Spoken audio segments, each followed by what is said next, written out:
नमस्कार मित्रों, आज हम लोग इस वीडियो में लिंग और उसके भेद की चर्चा करेंगे। तो इसकी शुरुआत हम लोग लिंग के अर्थ से करते हैं। तो मित्रों, लिंग का अर्थ क्या है? पहला प्रश्न यह आता है, फिर किसे कहते हैं, दूसरा प्रश्न चला आता है।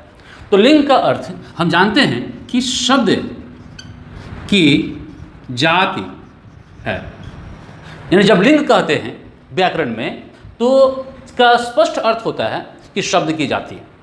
यानी हिंदी भाषा में जितने भी शब्द हैं, संज्ञा शब्द हैं, वे सब इसके अंतर्गत आते हैं, चाहे वह प्राणीवाचक हो चाहे वह अप्राणीवाचक हो।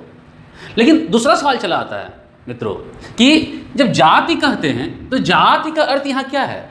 तो जाति का अर्थ यहाँ पर पुरुष और स्त्री है।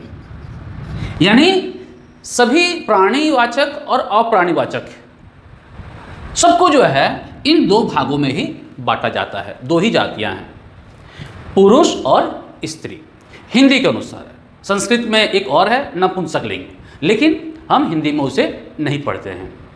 तो हम कह सकते हैं लिंग की परिभाषा के रूप में संक्षेप में एक वाक्य में कि लिंग शब्द की जाति को कहते हैं। लिंग शब्द की जाति को कहते हैं, यानी कि जब कोई शब्द आता है तो वह किस जाति का है, जो हमें बताने का काम करता है, जिससे हम यह निर्णय लेते हैं, वही लिंग है। तो लिंग की परिभाषा क्या हुई मित्रों? लिंग की परिभाषा क्या हुई? तो चूंकि यह शब्द है और जब हम इसका वाक्य में प्रयोग करते हैं, बोलते समय चाहे लिखते समय या किसी का सुनते हैं, तो वह एक रूप के रूप में आता है। तो क्या कहेंगे? तो कहेंगे कि शब्द के जिस रूप से, लिंग की परिभाषा शब्द के जिस रूप से, शब्द के जिस रूप से किसी प्राणी या वस्तु का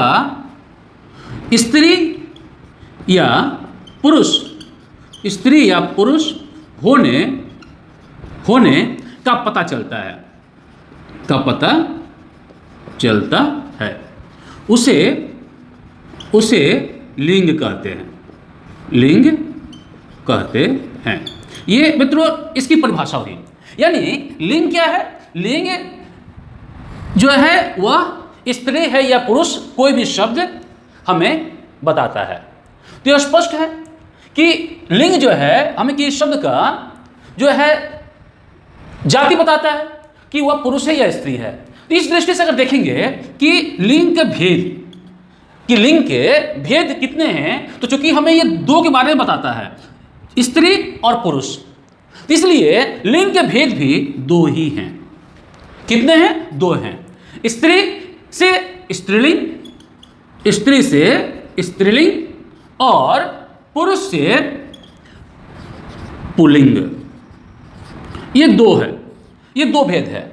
और यदि हमें इस लिंग की परिभाषा याद रहती है, इस लिंग की परिभाषा यदि हमें याद रहती है मित्रों, तो हमें इन दोनों की परिभाषा भी अपने आप याद रहेगी।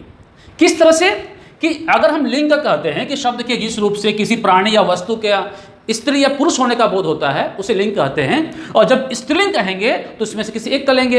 इन शब्द के जिस रूप से किसी प्राणी या वस्तु के स्त्री होने का पता चलता है, उसे स्त्रीलिंग कहेंगे। जैसे लड़की, ठीक है। पुल्लिंग क्या है? पुल्लिंग भी जो है ठीक उसका उल्टा, कि शब्द के जिस रूप से किसी प्राणी या वस्तु के पुरुष होने का पता चलता है या बोध होता है, उसे पुल्लिंग कहेंगे। तो इस तरह से इन दोनों की परिभाषा को हम आसानी से याद कर सकते हैं, समझ सकते हैं। और जितने भी यहाँ पर वस्तुएं हैं, जितने भी प्राणी हैं, सबको हम लिंग में बांटकर ही देखते हैं। पंखा है तो पुल्लिंग चला आएगा, आदमी आ रहा है पुल्लिंग चला रहा है, औरत आ रही है स्त्रीलिंग चला रहा है, बाल है तो पुल्लिंग है। तो इस तरह से हर एक प्राणी और वस्तु को हम दो भागों में बांटकर देखते हैं, जाति में बांटकर देखते हैं, वह पुरुष और स्त्री। तो इस तरह से मित्रों हम लोग इस वीडियो में लिंग और उसके भेद को समझे। इसके बाद के वीडियो में हम लोग पुल्लिंग के नियम को, यानी पुल्लिंग की पहचान हम कैसे करेंगे, उसे समझेंगे। तो आप इस चैनल के साथ जुड़े रहिए। इस वीडियो में आज इतना ही। धन्यवाद।